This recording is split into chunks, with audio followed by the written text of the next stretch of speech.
तो सीधे चलेंगे देहरादून, जहां पे सीएम ने खिलाड़ियों को किया सम्मानित और खेल प्रशिक्षकों को भी सम्मानित किया, उसके साथ संबोधन भी किया। न केवल उत्तराखंड के बल्कि देश का नाम भी रोशन करने का काम किया जा रहा है। मैं उन सबको बहुत बधाई देना चाहता हूं।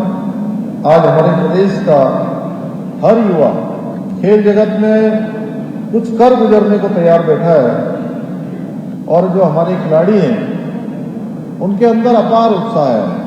जिस प्रकार से हमारा हिमालय है उससे भी अधिक ऊंचा और सागर से भी अधिक गहरा उनके अंदर धैर्य है। उनको आज किसी भी मैदान में भेज दिया जाए, किसी भी देश दुनिया के किसी देश में भेज दिया जाए, हर जगह पर वो भारत माता का नाम रोशन कर रहे हैं, हमारे राज्य का नाम रोशन कर रहे हैं। एक नहीं अनेकों ऐसे उदाहरण हैं। भाइयों बहनों, हमारी सरकार खेलों को बढ़ावा देने के लिए हर संभव प्रयास कर रही है। अभी रेखा जी ने बहुत विस्तार से इसके बारे में बताया। हम चाहते हैं कि खेल के मैदान में भी हमारा राज्य अग्रणी बने और इसी के तहत राज्य में खेल और खिलाड़ियों के प्रोत्साहन के लिए हमने नई खेल नीति बनाई है, नई खेल नीति हम लाए हैं और इस खेल नीति में हमने अनेकों प्रावधान किए हैं। जैसा अभी रेखा जी ने बताया कि जो आज हमारे द्रोणाचार्य पुरस्कार विजेता हैं, खेल रत्न पुरस्कार से सम्मानित हैं, लाइफ गार्ड अचीवमेंट से सम्मानित हैं, उन्होंने और उनके अभिभावकों ने, उनके प्रशिक्षकों ने अनेकों परेशानियों का सामना किया होगा, अनेकों संघर्ष उन्होंने किए होंगे। कितनी कठिनाइयों से मैंने स्वयं देखा है। धीरेन्द्र सिंह जी बैठे हैं, उनकी श्रीमती जी बैठी हैं और अनेकों बार मैंने देखा है, पांडे जी बैठे हैं, इनको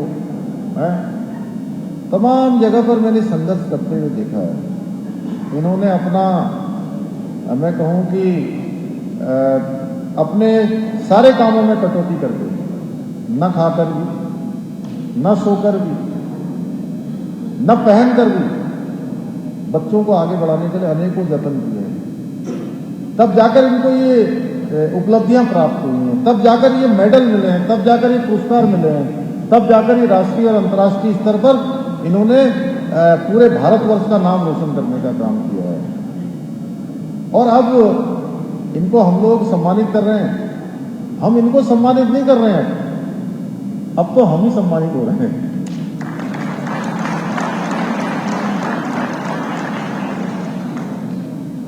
और जब शुरुआती दिन होते हैं, शुरुआती दिनों में कितना संघर्ष करना पड़ता है हम लोग जानते हैं। इसलिए रेखा जी ने कहा कि अब जो नई खेल नीति हम लेकर आए हैं वो धीरे धीरे अब इम्प्लीमेंटेशन में आ रही है, धीरे धीरे वो कार्य रूप ले रही है।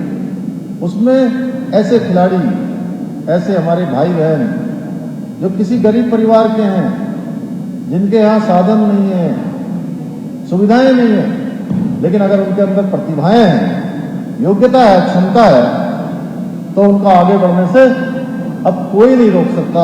सरकार ने ये सब प्रावधान अब कर दिए हैं उनके खेलने के लिए, उनके जाने के लिए, उनके आने के लिए, सभी प्रकार की व्यवस्थाओं को हम लोगों ने किया है। और जब शुरुआती दिन होते हैं, फिर से एक बार वही कह रहा हूं, अब तो कितनी संस्थाएं आ रही होंगी, कितनी संस्थाएं आ जाती हैं जब पुरस्कार मिल जाता है। तो आप लोग भी सोचते होंगे, टाइम देने में भी सोचते होंगे कई बार, किसको टाइम दें, किसको न दें। ऐसे ही होता है ना? नहीं, कई शहरों में आप जाते हैं, कहते हैं अब यहाँ टाइम चाहिए, यहाँ टाइम चाहिए, कि हम भी सम्मानित करना चाहते हैं, हम भी सम्मानित करना चाहते हैं। क्यों भी भाई ऐसे होता है? दीपांकर जी बताओ। सेल्फी के लिए भी लोग लाइन लगाते हैं।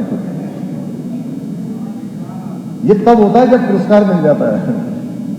ये हो जाता है जब राष्ट्रीय और अंतर्राष्ट्रीय स्तर पर हम प्रतियोगिता में जीत हासिल कर लेते हैं। लेकिन शुरुआती दिन बड़े कठिन होते हैं।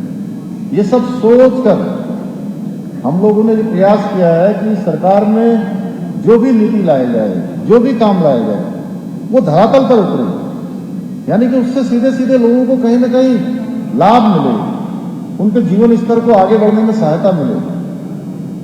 चाहे खेल नीति लाए हों, चाहे आज हम रोजगार की नीति लाए हों, चाहे हम पर्यटन की नीति लाए हैं, चाहे ऊर्जा की नीति लाए हैं, अनेकों जो भी हम नीतियां लाए हैं, उसको हम लोगों ने एकदम जहाँ लक्ष्य निर्धारित इस पर किए हैं, उसका आउटपुट तय किया है, उसकी रिस्पॉन्सिबिलिटी तय की है, अकाउंटेबिलिटी तय की है और धीरे धीरे हम इस दिशा में आगे बढ़ रहे हैं। हमारी सरकार ने खेल दिवस 2022 के अवसर पर ये मुख्यमंत्री उदयमान खिलाड़ी उन्नयन योजना भी प्रारंभ की थी, जिसके बारे में 8 से 14 वर्ष के उभरते हुए खिलाड़ियों को 1500 रुपये प्रति माह खेल छात्रवृत्ति प्रदान की जा रही है और इसके अंतर्गत 150 बालक और 150 बालिका हैं। प्रदेश के अंदर कुल मिलाकर 3900 उभरते हुए खिलाड़ियों को आज खेल छात्रवृत्ति मिल रही है। इसके साथ साथ हमने सरकारी नौकरियों में भी खेल कोटे को पुनः प्रारंभ करने का निर्णय लिया है। काफी समय से रुका हुआ था। इसके पीछे भी हेतु है कि हमारे सभी खिलाड़ी आगे आए, जहां वो खेल के मैदान पर संपूर्ण अपना लगाने का काम करते हैं, मेहनत करते हैं, परिश्रम करते हैं। इसलिए उनके लिए, उनके आगे के जीवन के लिए यह व्यवस्था हमने की है कि लंबे समय से जो खेल कोटा रुका हुआ था, उस खेल कोटे को फिर से हम शुरू करेंगे, फिर से उसको लागू करेंगे। मुझे यह भी बताते हुए आप सबको खुशी हो रही है कि अभी 2 दिन पहले, 3 दिन पहले हम लोगों ने खेल विभाग की जहां समीक्षा करी, कुछ सूक्ष्म समीक्षा करी और उस समीक्षा में ये तय किया और कल मैंने 1 साल सरकार का आप सबके आशीर्वाद से जो पूरा हुआ है, उसमें घोषणा की कि हल्द्वानी का जो गोलापार का हमारा अंतर्राष्ट्रीय स्तर का बना हुआ स्टेडियम है, वो स्टेडियम सामान्य स्थितियों में बहुत ज़्यादा उपयोग में भी नहीं आ पा रहा है। इसलिए उसी के आसपास उसको संबद्ध करते हुए वहाँ पर एक खेल विश्वविद्यालय बनाया जाएगा, जिससे खिलाड़ियों को तमाम प्रकार से उनके उन्नयन के लिए, उनके विकास के लिए, उनके विभिन्न संभावनाओं की आगे बढ़ाने के लिए ये खेल विश्वविद्यालय हमारा बहुत कारगर होगा। इसके लिए प्रारंभिक स्तर पर हमने कार्य प्रारंभ कर दिया है। भाइयों बहनों, हम लोग जो कहते हैं उसको करते हैं। ऐसा नहीं है कि अगर हमने कुछ कहा तो हम उसको धरातल पर नहीं उतारते। ये हमारी कोरी घोषणाएं नहीं होती हैं। हम जो कहते हैं बहुत सोच समझ कर कहते हैं। हाँ, कई बार बोलने में हो सकता है कंजूसी हो जाए, लेकिन काम करने में कभी कंजूसी नहीं होती है। ठीक है ना मेगी भाई? क्योंकि हमने तय किया है कि बोलने से काम नहीं चलेगा जब तक कि काम धरातल पर नहीं होगा, और काम धरातल पर होगा तो बोलना भी नहीं पड़ेगा, फिर मुंह से बोलना नहीं पड़ेगा, बल्कि काम धरातल पर बोलेगा। आज हमारे देश के यशस्वी प्रधानमंत्री मोदी जी के नेतृत्व में एक नया भारत, शक्तिशाली भारत, समृद्ध भारत, समरस भारत और दुनिया को दिशा देने वाला भारत, इसका निर्माण हो रहा है।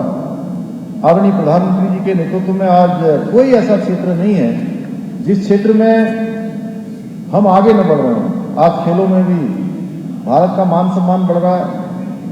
दुनिया में आज कहीं कोई खेल का मैदान है, भारत का तिरंगा शाम से वहां लहराता हुआ दिखाई देता है।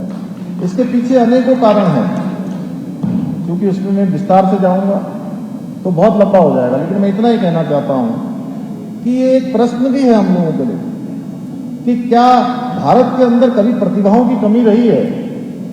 कभी प्रतिभाओं की कमी नहीं रही है। भारत हमेशा से प्रतिभा संपन्न राष्ट्र रहा है, लेकिन जो खिलाड़ियों के चयन के तरीके थे, जिस प्रकार का उसमें नीचे वाले को ऊपर और ऊपर वाले को नीचे कर दिया जाता था, प्रधानमंत्री मोदी जी के आने के बाद जो चयन की प्रक्रिया है एकदम पारदर्शी हो गई, जिसके अंदर योग्यता है, क्षमता है, प्रतिभा है, उसी को अब राष्ट्रीय और अंतर्राष्ट्रीय स्तर पर खेलने के लिए भेजा जाता है। प्रधानमंत्री जी के सक्रिय नेतृत्व में आज भारत दुनिया के सामने एक मिसाल बना है। लेकिन भाइयों बहनों, जहां एक और भारत की प्रगति पर, भारत की विरासत पर आज पूरी दुनिया गौरव की अनुभूति करती है, पूरी दुनिया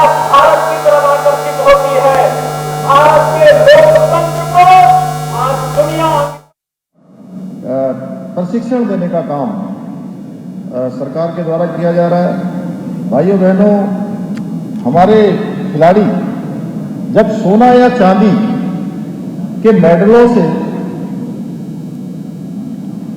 हम सबको गौरवान्वित करते हैं, तो वो केवल उनका ही गौरव नहीं बढ़ता, उनके परिवार का ही गौरव नहीं बढ़ता है, उनके परिवार का ही मान सम्मान नहीं बढ़ता है, बल्कि संपूर्ण देशवासियों का सीना गर्व से ऊंचा हो जाता है। मुझे अपने खिलाड़ी भाइयों से एक ही बात कहनी है कि आप दृढ़ इच्छा शक्ति के साथ मेहनत करें। राज्य की सरकार आपके साथ है, हम जो संभव हो सकता है वो करेंगे। और मैं ये भी कहना चाहता हूं, जब कोई खिलाड़ी भाई बहन किसी भी क्षेत्र में, हमारी बेटी, हमारा बेटा, हमारे भाई, हमारे बहन, वो आगे बढ़ते हैं, खेल में पदक जीतते हैं, तो वो तब केवल एक परिवार के बेटे नहीं रह जाते। तब वो एक पिता का बेटा नहीं, एक मां का बेटा नहीं, एक बहन का भाई नहीं, बल्कि उसके साथ जहां उसके आसपास के रहने वालों की भावनाएं जुड़ जाती हैं, प्रदेश के लोगों की भावनाएं जुड़ जाती हैं, और एक समय ऐसा आता है कि संपूर्ण राष्ट्र की भावनाएं उसके साथ जुड़ जाती हैं। सारा राष्ट्र उनके पीछे होता है और दुआ करता है। वो खिलाड़ी खेल के मैदान में खेल रहा होता है। मैं ये कहना चाहता हूं आपसे कि जब आप खेलने जाएंगे तो आप ये मत सोचिएगा कि आप उस समय अकेले हैं। उस समय आप अकेले खेल जरूर रहे होते हैं, लेकिन आपके साथ भारत के 140 करोड़ लोगों की भावनाएं जुड़ी होती हैं, उनकी दुआएं जुड़ी होती हैं। इसलिए जो है आपकी ताकत कहीं कम नहीं होने वाली है जब आप ये समझेंगे कि हमारी पीठ पर 140 करोड़ लोगों का हाथ है। 140 करोड़ लोग हमको दुआएं दे रहे हैं, आशीर्वाद दे रहे हैं, हमारे लिए प्रार्थनाएं कर रहे हैं। ये सोच कर आप आगे काम करेंगे तो मैं समझता हूं कि हर सफलता आपको मिलेगी। और सफलता का एक ही मूल मंत्र है, विकल्प रहित संकल्प। अपना लक्ष्य निर्धारित करें और उस लक्ष्य पर आगे बढ़ें, और संकल्पित होकर जी जान से, संकल्प में कोई विकल्प न आते हुए हम आगे बढ़ेंगे, तो हम जिस क्षेत्र में भी जाएंगे उस क्षेत्र में हमको सफलता मिलेगी। केंद्र की सहयोग से आज हमारे युवा खिलाड़ियों को हर प्रकार की सुविधाएं उपलब्ध कराने के लिए हमारी राज्य की सरकार पूरी तरह से काम कर रही है। आज यदि भारत अगर युवा देश है तो उसका श्रेय सिर्फ और सिर्फ आप जैसे युवाओं को जाता है, आप जैसे खिलाड़ियों को जाता है। और उत्तराखंड को भी आदर्श उत्तराखंड बनाने के लिए, उत्तराखंड को हिंदुस्तान का श्रेष्ठ राज्य बनाने के लिए, और जैसा माननीय प्रधानमंत्री जी ने बाबा केदार की भूमि से 5 नवंबर 2021 को कहा था कि 21वीं सदी का तीसरा दशक उत्तराखंड का दशक होगा, तो 21वीं सदी का तीसरा दशक उत्तराखंड का दशक बनाने के लिए हमको जहां खिलाड़ियों को अपने खेल के क्षेत्र में काम करना है, दूसरे क्षेत्र में काम करने वाले लोगों को अपने क्षेत्रों में श्रेष्ठ प्रदर्शन करना है। जब हम हर फील्ड में आगे आएंगे तो तय मानिए कि कोई शक्ति हमको जो तीसरा दशक उत्तराखंड का दशक है उसको बनने से नहीं रोक सकती। उस दिशा में हम लोग काम कर रहे हैं, और हम सब मिलकर इस लक्ष्य को प्राप्त करने के लिए जो सम्मिलित हमारा प्रयास होगा तो निश्चित रूप से हम अपने लक्ष्य को प्राप्त करेंगे। आइए हम अपनी देवभूमि को आदर्श राज्य बनाने के लिए पूर्ण निष्ठा के साथ साथ अपने कर्तव्यों का निर्वहन करें। एक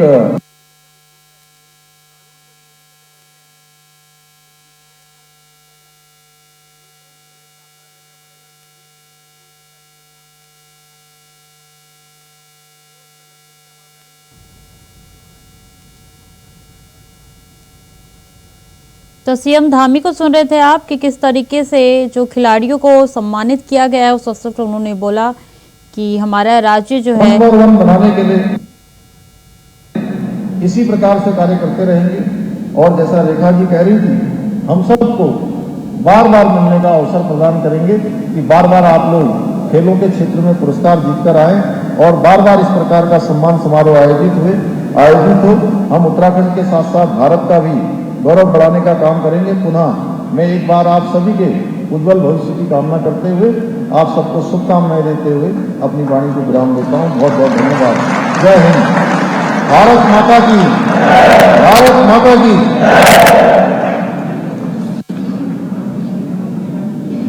धन्यवाद महोदय। तो कार्यक्रम के अगले क्षणों में प्रशिक्षकों और खिलाड़ियों को पुरस्कृत किया जाएगा। मैं सादर आमंत्रित करता हूं श्री लक्ष्य सेन, वर्ष 2019-20। तो सीएम धामी को सुन रहे थे आप, उत्तराखंड के सीएम को सुन रहे थे आप कि किस तरीके से उन्होंने जो खिलाड़ी है उनको सम्मानित करते हुए तमाम संबोधन दिया अपना, और कहा है कि सिर्फ राज्य नहीं बल्कि देश में भी हमारे खिलाड़ी इस तरीके से आगे बढ़े, इसकी कामना करता हूं। और लगातार उत्तराखंड यही चाहता है कि किस तरीके से खेल में जो है तमाम लोग आगे बढ़े, और इसी संदर्भ में जो है ये संबोधन उन्होंने दिया था।